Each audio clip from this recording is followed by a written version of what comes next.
Alors parmi les deux principales innovations, nous avons choisi de mentionner l'effort qui a été fait par l'éditeur pour la gestion du cycle de vie de l'application et les améliorations, les modernisations qui ont été faites dans l'interaction entre l'applicatif et les utilisateurs. Alors en ce qui concerne le PeopleSoft Lifecycle Management, c'est la solution PUM, PeopleSoft Update Manager, qui a pour rôle de faciliter l'évolution de l'application et de mettre en place un tout nouveau principe de mise en œuvre de ces améliorations. En ce qui concerne l'amélioration des interactions entre l'utilisateur et l'application, il y a un certain nombre de modernisations, notamment faciliter l'accès à un certain nombre de nouveaux usages, la possibilité de développer le mode collaboratif, d'améliorer l'ergonomie et aussi de développer des fonctionnalités de pilotage. Le PUM, PeopleSoft Update Manager.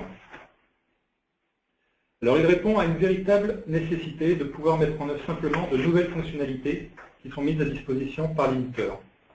Aujourd'hui, tous nos clients nous le disent, la principale difficulté qu'ils ont avec leur application PeopleSoft, c'est la difficulté de la faire évoluer. Donc l'éditeur va mettre à disposition une fois par an, ou plusieurs fois par an, pardon, une image qui sera positionnée sur une machine virtuelle et qui pourra être téléchargée en fait du site Oracle. Je vous fais le petit schéma, ça ira mieux. Voilà. Donc sur le principe, cette image est mise à disposition. L'utilisateur, le client va pouvoir la télécharger sur une machine virtuelle et va pouvoir générer un change package qui va pouvoir être ensuite customisé et mise en place sur l'environnement de développement là où il pourra être customisé. Le Change Assistant va pouvoir ensuite assurer la propagation sur les environnements de test et sur l'environnement de production. Donc ça, c'est un schéma qui vient de chez Oracle et qui documente assez tout simplement le processus. Donc là, on est clairement sur une rupture, une véritable innovation en ce qui concerne la possibilité d'accéder à des évolutions de l'applicatif. En ce qui concerne les apports relatifs à l'interaction avec l'utilisateur, j'ai été regroupé en quatre types. Tout ce qui concerne les nouveaux usages. Alors vous avez sans doute entendu parler des Workcenters. Alors je vais vous mettre un petit exemple ici. Alors le Workcenter, c'est la possibilité de mettre sur une page, de regrouper sur une page un certain nombre de fonctionnalités qui sont regroupées sous des pagelets et qui vont permettre de mettre directement à disposition de l'utilisateur un certain nombre de fonctionnalités complémentaires qui vont lui éviter en fait de naviguer à travers les écrans. Ce qui va permettre notamment de construire des tableaux de bord, d'améliorer les fonctionnalités de self-service. Par exemple, en RH, on a un manager dashboard qui synthétise toute une vision de son activité RH. Voilà, donc ça c'est, on va dire, un noyau important des apports des dernières versions, notamment de la 9.2 et de la 8.53 des tools. Ensuite, PeopleSoft a décidé de mettre à disposition sa fonctionnalité de portail. C'est donc le PeopleSoft Interaction Hub qui est maintenant intégré dans la version qui est mise à disposition et qui va permettre de fédérer les accès à un certain nombre de fonctionnalités et éventuellement à d'autres systèmes dans un portail unique avec une ergonomie beaucoup plus au goût du jour que ce qu'on pouvait trouver jusqu'à présent. Et le dernier point concerne les accès mobiles. Il y a énormément d'investissements qui ont été faits par PeopleSoft pour mettre à disposition l'application en interface sur des terminaux mobiles. Dans un premier temps, via l'application web qui était visible sur les interfaces mobiles, et aujourd'hui il y a carrément des applications disponibles en format iPad sur tablette et sur smartphone. Avec ici par exemple l'exemple d'une approbation, d'un workflow d'approbation sur des expenses disponibles sur un smartphone.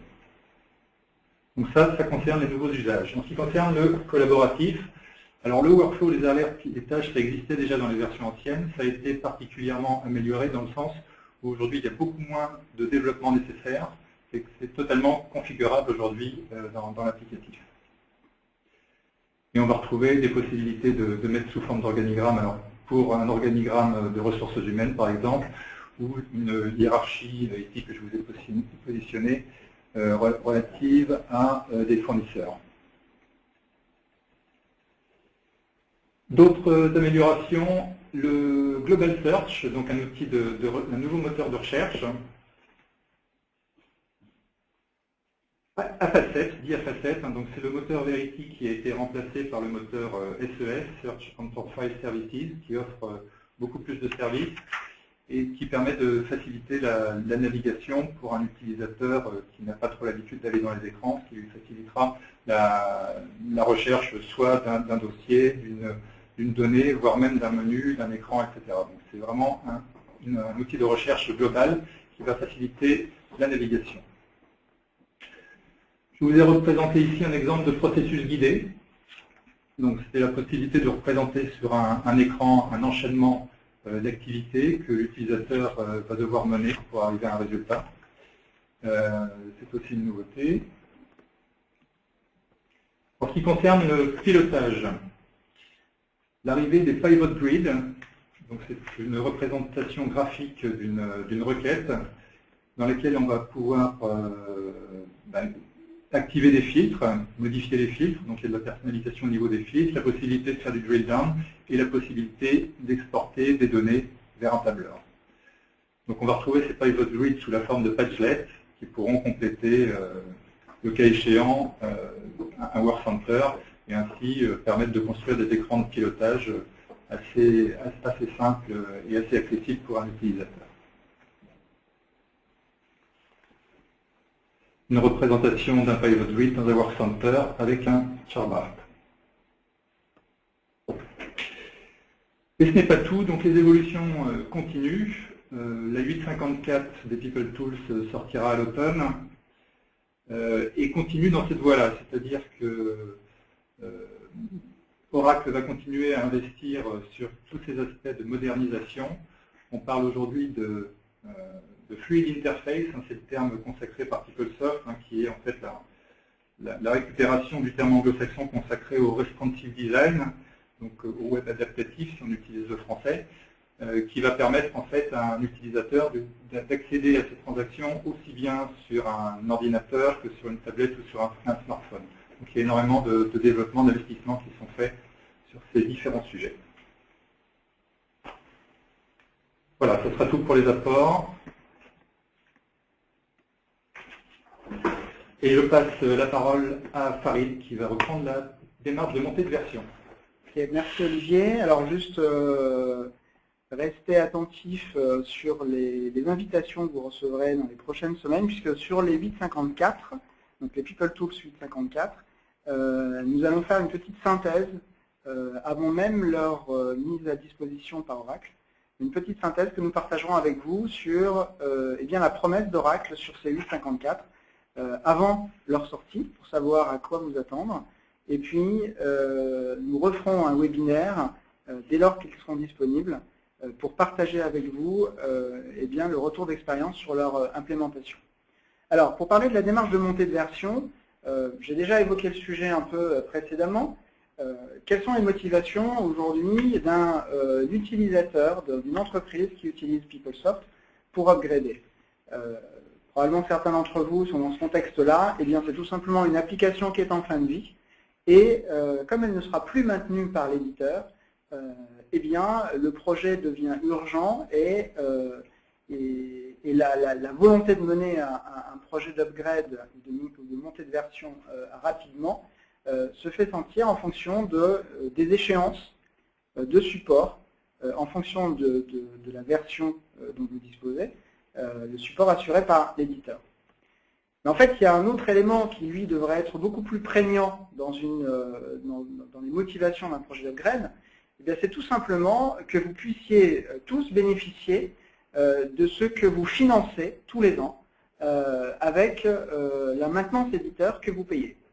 Eh bien, cette maintenance éditeur, ce n'est un secret pour personne, c'est l'investissement que vous faites tous les ans auprès d'Oracle pour assurer la R&D de l'éditeur à votre service. Et cette R&D, elle se traduit par eh bien, une amélioration de la valeur d'usage pour l'utilisateur à travers des modifications sur l'ergonomie, sur l'expérience utilisateur en tant que telle, sur l'amélioration de l'automatisation et des gains de productivité dans les traitements des processus métiers. Et c'est aussi, tout simplement, la mise en conformité réglementaire de votre système d'information de gestion, que ce soit au niveau local, pour les entreprises qui couvrent uniquement la France, ou au niveau international, lorsqu'il s'agit de mise en conformité réglementaire pour plusieurs pays. Donc c'est quand même un élément significatif qu'il ne faut pas oublier. Et enfin, une autre motivation pour un projet d'upgrade, un projet de montée de version, c'est aussi de déployer de nouveaux périmètres fonctionnels. Soit parce que de nouveaux modules couvrant des besoins qui jusqu'alors n'étaient pas couverts sont mis à disposition par l'éditeur, soit parce que eh bien, d'anciennes fonctionnalités ont été améliorées et il est nécessaire de rebalayer ces processus pour déployer les nouvelles fonctionnalités. Alors, il y a deux façons d'envisager les projets de montée de version, et à vrai dire, nous avons eu l'occasion de mener les deux approches. Certains choisissent une montée de version des tools uniquement. Donc pourquoi faire uniquement une montée de version des People Tools? Lorsque cela est possible, bien entendu, parce que vous ne pouvez pas être sur la dernière version de People Tools sur une application très ancienne, par exemple. Eh bien, lorsqu'il y a une volonté de rester sur un périmètre fonctionnel identique, donc on reste à ISO périmètre, on veut mener un projet qui est essentiellement technique, puisque à part, notamment sur les dernières versions de Tools, l'évolution liée à l'ergonomie, donc l'accès à l'information, les écrans, le look and feel, comme on dit, a légèrement changé. Mais sinon, le projet People Tools peut être un projet essentiellement technique. Bien entendu, cette montée de version permet de bénéficier de la garantie éditeur sur cette brique applicative. Ça peut aussi accompagner la modernisation des infrastructures, puisqu'il peut y avoir quelques dépendances ou quelques prérequis en fonction de l'infrastructure technique que vous souhaitez moderniser, faire évoluer, améliorer. Enfin, c'est aussi l'occasion de bénéficier de nouvelles fonctionnalités People Tools. Alors les People Tools, c'est une dimension ou une brique qui n'est pas très visible des utilisateurs en tant que tels, et pour cause, c'est là-dedans qu'on retrouve l'atelier de génie logiciel, qui est Application Designer, mais on retrouve aussi d'autres choses. Parmi celles-ci, le PeopleSoft Update Manager dont a parlé Olivier précédemment, mais également un nouvel outil qui est le PeopleSoft Test Framework. Donc ça sert à automatiser les tests. Le PeopleSoft Update Manager, comme évoqué, ça sert à faire une maintenance fonctionnelle et technique à la demande. C'est du sur-mesure finalement. C'est la réponse de l'éditeur Oracle pour l'évolution sur mesure de votre système d'information de gestion. Mais aussi, quelque chose qui est peut-être un peu plus technique, c'est les capacités de développement des Work Centers, donc ces écrans qui constituent les tableaux de bord pour les profils métiers, qui sont maintenant embarqués grâce à PeopleSoft Application Designer. Donc là, c'est lorsque l'on est dans une réflexion de montée de version uniquement des People Tools versus ce qu'on appelle un full upgrade, c'est-à-dire une migration qui couvre à la fois les People Tools et l'application métier en tant que telle. Alors, bien évidemment, on y revient, ça permet de conserver le support, la garantie éditeur sur l'application PeopleSoft que l'on a en production. Mais c'est aussi, je l'évoquais précédemment, pour bénéficier de nouvelles fonctionnalités sur des processus standards. Voire bénéficier de nouvelles fonctionnalités en remplacement de spécifiques sur des processus qui, bien entendu, pour vous, pour l'entreprise, sont ces processus standards. Alors, le full upgrade, c'est aussi l'opportunité de diminuer le taux de spécifiques, de se réapproprier son système d'information en abandonnant, en supprimant tous les spécifiques qui sont obsolètes et qui sont dus à l'histoire la plupart du temps, et aussi à la non-réponse d'une version antérieure de l'application à des besoins spécifiques métiers. Donc, les deux approches, upgrader uniquement les People Tools dans un premier temps ou aborder un full upgrade People Tools plus montée de version applicative, dépendent de chaque contexte client. Et à vrai dire, nous avons eu l'occasion de mener et l'une et l'autre. Et la démarche des People Tools avant de mener, donc de migrer les People Tools avant de mener un upgrade applicatif, ça peut aussi permettre, par exemple, de rénover l'interface utilisateur, c'est le cas avec la dernière version des tools, avant de rentrer dans le sujet véritablement des fonctionnalités. Alors je vais passer la parole à Jawer sur les différentes options possibles pour aborder un full upgrade, donc un upgrade à la fois applicatif et de tools. Vous avez trois options pour mener à bien un full upgrade. Donc vous avez le fresh install, la migration éditeur standard ou une migration mixte. Donc un mix entre une migration éditeur et une fresh install.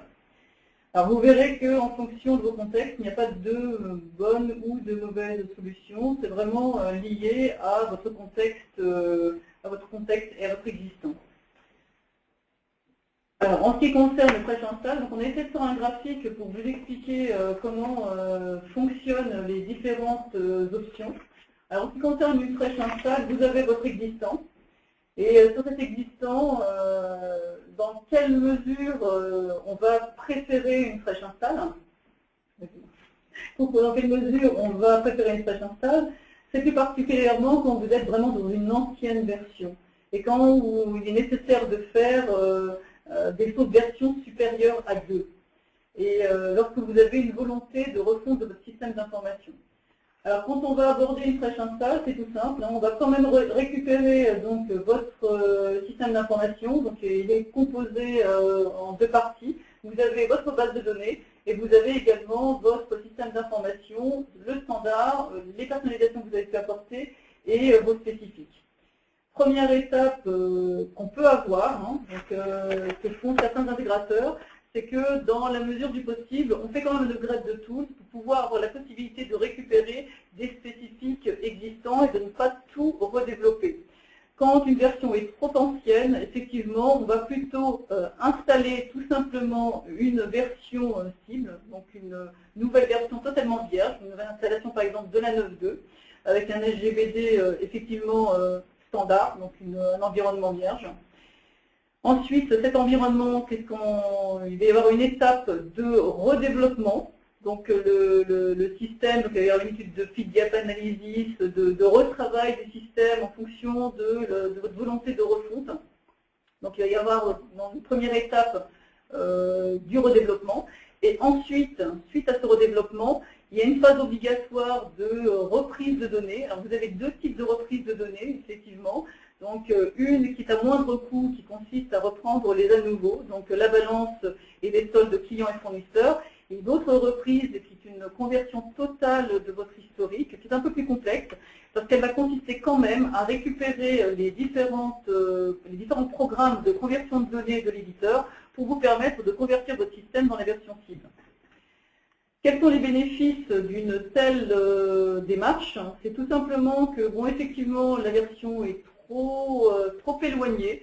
Et donc, pour repartir aussi sur un environnement complètement sain, se réapproprier complètement et aller sur une version vraiment cible pour ensuite rentrer dans le cercle vertueux d'un upgrade standard, eh bien, effectivement, ça va vous permettre d'avoir un effet cure de juvence. Quels sont les inconvénients? C'est la plupart du temps, c'est un projet quand même qui est assez lourd en conception et en réalisation. Et il est nécessaire d'avoir une forte implication fonctionnelle et métier. Puisque finalement, comme vous êtes censé revoir l'ensemble des processus, vous êtes vraiment dans une démarche d'implémentation. Là, on est vraiment dans les étapes d'une réimplémentation complète du système. Voilà. Ensuite, nous allons aborder la partie migration éditeur, donc l'upgrade standard de l'éditeur. Dans quelle mesure on va vous proposer ce type d'upgrade? Tout simplement quand votre implémentation est récente, donc vous avez quand même une bonne visibilité de votre référentiel technique, il est assez maîtrisé, ou souvent quand vous avez peu de spécifiques. Effectivement, il est, comme l'éditeur, lorsqu'il écrit, il outille son upgrade, donc le tout est packagé, lui le fait sur des environnements complètement standards, et effectivement, plus vous maîtrisez, moins vous avez de spécifiques, plus il est aisé d'utiliser cette méthodologie. Alors, première étape, bien entendu, on récupère une copie de votre existant, on fait un premier upgrade de tools, donc on est systématiquement obligé d'upgrader les tools avant d'upgrader l'applicatif. Donc, vous verrez ici qu'effectivement, quand je mets égal, c'est que le SGBD, dans cette étape-là, n'évolue pas, mais il évolue au niveau de l'upgrade de tools uniquement sur la partie technique. Quand on fait un upgrade de tools, il est en général déconseillé de grader la partie technique. Donc effectivement, là-dessus, vous ne faites que perdre une partie de votre standard modifié, de votre standard modifié. Et le plus gros du standard modifié est normalement dans l'applicatif. Donc deuxième étape, vous allez ensuite upgrader la partie applicative. Et le fait d'upgrader la partie applicative, là, alors, ce qu'on peut remarquer, c'est que le fait d'avoir upgradé l'applicatif, vous ne perdez pas vos objets totalement spécifiques. Finalement, l'éditeur vous autorise, lors de l'upgrade, de les garder. La seule chose, effectivement, qui disparaît, qui redevient standard, ce sont les personnalisations que vous avez apportées. D'où le fait de dire qu'on fait du report de développement. Ensuite, quand vous avez upgradé la partie applicative, vous allez effectuer via l'AE de conversion de l'éditeur la conversion de votre base de données. Et donc, on va retransformer cette base de données au format cible. Donc, on va se retrouver dans ce qu'on appelle un contexte d'initial upgrade. Hein, c'est comme ça que l'appelle l'éditeur. C'est un petit peu le coffre-fort de votre référentiel technique, que vous allez au fur et à mesure alimenter des développements et de reports que vous allez effectuer. De cet initial upgrade, on crée deux environnements. Donc, je me suis arrêtée effectivement à ces deux étapes-là. Donc, on copie l'environnement initial upgrade pour créer un environnement de développement, pour ensuite créer un environnement de test. Les reports de développement vont se faire dans la base de développement et on va se retrouver petit à petit, lors des reports de développement, avec un standard modifié qui va venir se positionner ici. Ce standard modifié va être livré au fil de l'eau et on va demander donc à l'équipe fonctionnelle de tester l'environnement. Et au fur et à mesure que le système va être testé, on va ensuite, suite aux différentes phases de recettes, livrer les développements qui vont être validés. Ce qui va nous permettre d'utiliser l'initial upgrade comme un réceptacle qui va nous permettre d'upgrader très rapidement, puisqu'on va plus se retrouver dans un initial upgrade avec toutes ces différentes étapes, et dans ce qu'on appelle un move to prod. Et en fin de compte, le système va automatiquement reprendre vos développements, et vous n'avez plus qu'à faire la conversion de données, puisque vos développements seront repris automatiquement. Voilà, donc là, c'est pour la partie upgrade standard. Quels sont les bénéfices? Donc, si vous êtes dans, bien entendu, une implémentation récente, un référentiel technique maîtrisé, peu de spécifique, effectivement, on va se retrouver avec une analyse de fit gap réduite. Un projet relativement peu lourd, mais comme je vous le dis, c'est vraiment en phase avec cette implémentation récente. Et là, je parle bien de projet ISO-périmètre, hein, donc au niveau du fit gap analysis. Hein. Vous allez pouvoir faire une conversion des historiques et la conversion des données sera outillée par l'éditeur. Donc c'est vraiment l'une des forces de cette méthodologie. L'inconvénient, c'est que puisque derrière on développe sur du spécifique existant qu'on a récupéré, on va conserver ce spécifique même s'il est obsolète. Et dans cette mesure-là, on ne va pas se réapproprier le système, puisque finalement il n'y aura pas de refonte du référentiel technique. C'est pour ça qu'il y a une troisième méthode. Et cette troisième méthode, c'est un petit peu la méthode qui va prendre les avantages de l'upgrade outillé de l'éditeur, plus la partie fresh install pour vous permettre de vous rapproprier votre système. Donc une des démarches qui est intéressante quand vous allez vouloir rentrer dans le cycle du PUM de ce que propose l'éditeur. Donc il est nécessaire de se réapproprier son système pour ensuite rentrer dans ce cycle de vie de maintenance. Alors, comme vous pouvez le voir, ça ne change pas d'un upgrade standard, puisqu'on va se retrouver avec un initial upgrade ici. On va copier cet environnement d'initial upgrade pour en faire une copie d'une base de développement. Par contre, sur l'environnement de test, on va la copier, mais tout simplement, on va se débarrasser de la partie spécifique. Pourquoi? Tout simplement parce que dans cette méthode-là, on va reconstituer un référentiel technique métier qui va vous permettre de packager vos développements, de les livrer au fil de l'eau. D'accord, donc les redévelopper ici, bien entendu, on se retrouve avec son standard, de les livrer au fil de l'eau et de pouvoir tester aussi bien au niveau par le développeur des fonctionnalités de métier et par les gens du métier, ces fonctionnalités de métier. Voilà, donc l'objectif ici, c'est de repartir sur un standard et de maîtriser finalement l'usage de son système et de se le réapproprier avec des projets, une définition de projet qui soit une définition de projet métier. Ensuite, bien entendu, on utilise le même principe du coffre-fort. On envoie tout dans l'initial upgrade pour pouvoir utiliser après la technologie de ce qu'on appelle le move to prod de l'éditeur. Donc, dans quelle mesure on va utiliser cette méthodologie? Souvent, quand on a un historique important et peu maîtrisé. Alors, comme le disait Farid, effectivement, quand vous allez développer, vous allez implémenter votre système, il va se passer pas mal d'années. Les intégrateurs qui vont arriver seront partis. Vous avez énormément de turnover et effectivement, on n'a plus la maîtrise de son système d'information. Et donc, il est nécessaire de se le réapproprier, effectivement, pour avoir un niveau de maintenabilité qui soit à moindre coût. Parce que c'est bien beau d'avoir des technologies nouvelles apportées par l'éditeur. Ce qui coûte le plus cher dans un upgrade, la plupart du temps, c'est vraiment les reports de développement. Et quand il est maîtrisé, effectivement, on a une meilleure visibilité et on peut l'optimiser. Les bénéfices, c'est un retour au standard lorsque c'est possible, puisque finalement, on va se reposer les bonnes questions au bon moment par rapport aux spécifiques et aux processus métiers. Un nettoyage des objets non utilisés, donc on revient à l'usage de votre système que vous utilisez et pas uniquement toute une liste de développement spécifiques qui ne correspondent à rien. Une réappropriation fonctionnelle et technique. Alors comme je vous le disais, effectivement, quand on crée ce référentiel, on le crée de façon à avoir une visibilité métier, de façon à ce que lors des ateliers de Fit Gap Analysis, on soit capable de communiquer avec les gens du métier, les fonctionnels et les techniques. Et ensuite, on garde donc les avantages de la méthode d'upgrade de l'éditeur avec une conversion des données qui est outillée. L'inconvénient, bien entendu, c'est une analyse de fit gap qui est nécessaire, donc, mais qui est quand même à moindre coût puisqu'elle est outillée, et un effort requis pour se réapproprier et la refonte de son référentiel technique. Mais ce que vous perdez à ce niveau-là, vous le gagnez pour vos prochains upgrades, puisque derrière, vous devez vraiment réapproprier votre système, et lors des ateliers d'adéquation. Voilà.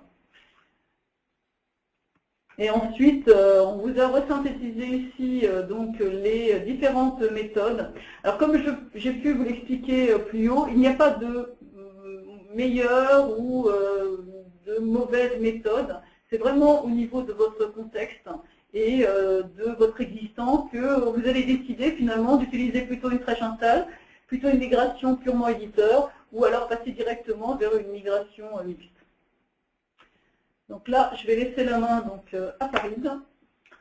Merci Joël. Alors, tous ces projets, quelle que soit la démarche retenue, hein, que ce soit une crash install, c'est-à-dire une implémentation comme celle que vous avez pu vivre à l'origine, avant de mettre votre application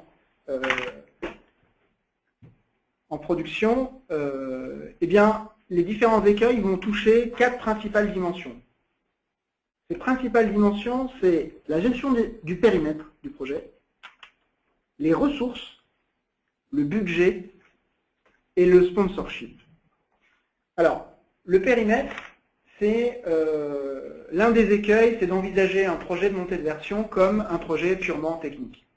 Il se peut que l'une ou l'autre des démarches retenues ait une dimension un peu plus technique que l'autre. Mais l'envisager uniquement sous l'angle technique est une erreur. De toute façon, le système a vocation à être ni à disposition d'utilisateurs, il est à disposition du métier. Donc leur implication à des niveaux différents en fonction des phases du projet, et notamment de manière importante durant les phases de test, principalement, est nécessaire. Un autre écueil, c'est de se dire, ben voilà, on a un projet lié au système d'information de gestion, on va en profiter pour faire une évolution de l'architecture technique, pour déployer de nouveaux processus métiers, pour faire quelques développements spécifiques que l'on a toujours voulu faire, et donc d'en faire un projet fourre-tout.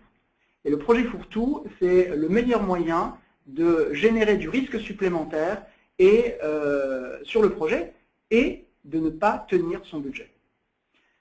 Un autre écueil, c'est de ne pas avoir préparé une certaine visibilité sur les personnalisations existantes, pour plein de raisons.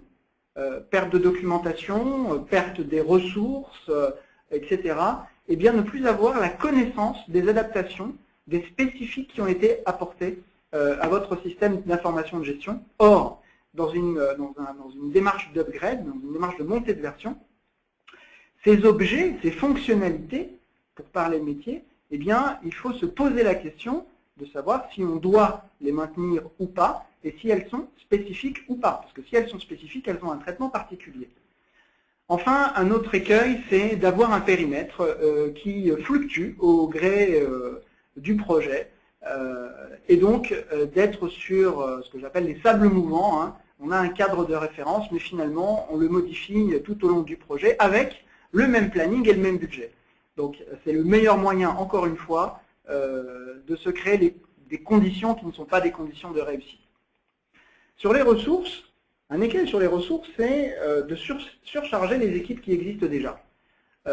On prend des ressources qui sont identifiées comme pouvant monter sur le projet de migration, le projet de montée de version, mais on ne les décharge pas de leurs tâches au quotidien, et donc on se retrouve avec des équipes qui sont surchargées et qui ne peuvent pas donner le meilleur d'eux-mêmes, ou le meilleur d'elles-mêmes, sur la contribution qui est attendue d'eux, à la fois sur le projet et à la fois dans leur travail au quotidien. Un autre élément, un autre écueil, hein, c'est de sous-dimensionner le pilotage du projet, en se disant finalement les tâches techniques, ce qui doit être délivré, c'est ça qui est fondamental, et puis le pilotage, la chefferie de projet, etc., ça ne crée que peu de valeur, c'est totalement faux. En fait, il faut pouvoir dimensionner un pilotage du projet à la hauteur de la complexité, de la durée et du niveau d'instance qui sont déployés au cours de ce projet pour pouvoir le tenir. Enfin, on a parlé des utilisateurs métiers précédemment, leur disponibilité, leur implication doit être anticipée et calibrée de la bonne manière pour pouvoir disposer des moments privilégiés d'interlocution avec les utilisateurs métiers lorsqu'il s'agit de faire des choix, des arbitrages, mais également lorsqu'il s'agit de qualifier ou de recéter l'application qui va leur être mise à disposition. Donc c'est quelque chose qui s'anticipe, qui se planifie, puisque ces utilisateurs métiers, par définition, ils ont aussi des activités au quotidien dans l'entreprise. Un élément qui n'est pas des moindres, on l'a évoqué dans les contraintes, hein, dans lesquelles tous vous œuvrez aujourd'hui, c'est souvent des budgets qui sont contraints. Et donc, un risque qu'il faut savoir gérer très en amont, d'estimation, d'évaluation budgétaire, la plus adéquate, la plus pertinente qui soit. Ce sont des projets qui sont néanmoins représentatifs au sein de l'entreprise, et un budget mal évalué ou approximatif ne permettra pas de mener à bien un projet de montée de version. Enfin, comme tout projet d'envergure, et même si c'est une montée de version, ce n'est pas un changement d'application, même s'il n'y a pas de refonte en tant que telle de processus métier, l'implication de la direction générale, la visibilité de cette implication au niveau des équipes projets et des directions métiers est absolument fondamentale. Il faut bénéficier du sponsorship de la direction générale. Et pour en bénéficier, il faut avoir constitué le dossier d'instruction de cette montée de version bien en amont pour obtenir non seulement son accord, mais également son soutien. Alors, un petit focus pour conclure sur ce qui, selon nous, représentent les clés de la réussite d'un tel projet. Alors, ces clés de la réussite, elles se déclinent à deux moments. Le premier, c'est la préparation du projet de montée de version. Ça paraît une lapalissade, une évidence, mais un projet bien préparé, un projet bien cadré, c'est un projet qui a toutes les chances de s'exécuter, de se réaliser dans le cadre prévu.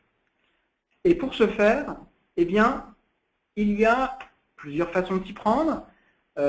Nous proposons notamment ce qu'on appelle un audit flash, c'est-à-dire en une semaine, pouvoir faire le point sur le niveau d'adaptation, de personnalisation, de spécifique que comporte son système d'information de gestion autour des applications PeopleSoft. C'est-à-dire définir à quel niveau de personnalisation votre application se trouve.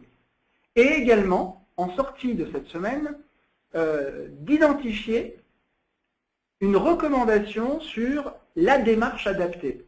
On l'a vu précédemment, Jawer a décrit les différentes démarches, tout en insistant fortement, et je réinsiste également, sur le fait qu'il n'y a pas de bonne ou de mauvaise démarche. Ça dépend complètement de votre existant en termes de SIG PeopleSoft. Donc, en sortie de cette semaine d'audit flash, la recommandation sur la fresh install, la migration éditeur ou une approche de migration mixte. Pour aller plus loin dans cette préparation, réaliser une étude de cadrage. L'étude de cadrage a une ambition plus large puisque finalement, son contenu, son ambition, sa raison d'être, c'est livrer le dossier instruit à la direction générale. Livrer le dossier instruit à ceux qui ont eh bien, l'arbitrage pour lancer ou pas le projet. Pour ce faire, il y a différentes dimensions qui sont couvertes. Il y a une revue de l'architecture technique et des recommandations associées. Il y a, au-delà de l'identification du taux de personnalisation que nous avons vu précédemment dans l'audit flash, une estimation de la charge de report de ces spécifiques. Il y a l'identification et la quantification des scénarios de migration et la recommandation que nous faisons. Et puis enfin, le plan projet. C'est assez basique, assez classique, mais c'est fondamental. Un plan projet, qu'est-ce que c'est? C'est quelle est la démarche, quels sont les livrables, quel est le planning, quelles sont les charges associées à ce projet. Donc là, on est avant. Et puis pendant, eh bien pendant, il y a un certain nombre de moyens facilitateurs qui aident, qui accélèrent, qui sécurisent le projet de montée de version. Par exemple, nous disposons d'un outillage, notamment avec le produit Syslaps, qui aide à analyser les spécifiques et qui va permettre de recenser, de classifier et de quantifier le report de ces spécifiques. Il y a, on l'a évoqué précédemment, des nouvelles fonctionnalités qui permettent d'automatiser des tests. Alors, automatiser des tests, c'est gagner du temps, mais c'est aussi gagner du temps sur l'évolution de son système d'information de gestion. Typiquement, utiliser des tests préenregistrés avec PeopleSoft Test Framework, qui est désormais disponible avec les PeopleTools, pour pouvoir faire des tests de non-régression, a une valeur aussi bien au niveau du système d'information qu'au niveau métier qui est non négligeable. Et enfin, un troisième facilitateur, c'est externaliser les plateformes techniques. Pendant le projet, pouvoir disposer des infrastructures techniques, c'est-à-dire les machines, les applications, l'administration de ces machines et de ces applications pendant la durée du projet, en le faisant faire à des gens dont c'est le métier au quotidien. Et donc de sortir cette étape du chemin critique du projet et se libérer complètement de toutes les problématiques qui peuvent être associées à eh bien, la maintenance de ces plateformes. Et donc, pendant le projet, on vient de balayer ensemble eh bien, quelques facilitateurs, quelques accélérateurs, quelques simplificateurs, si je puis dire, qui permettent de mener le projet à son terme en sécurisant au maximum son déroulement. Alors, nous avons fini pour la partie présentation.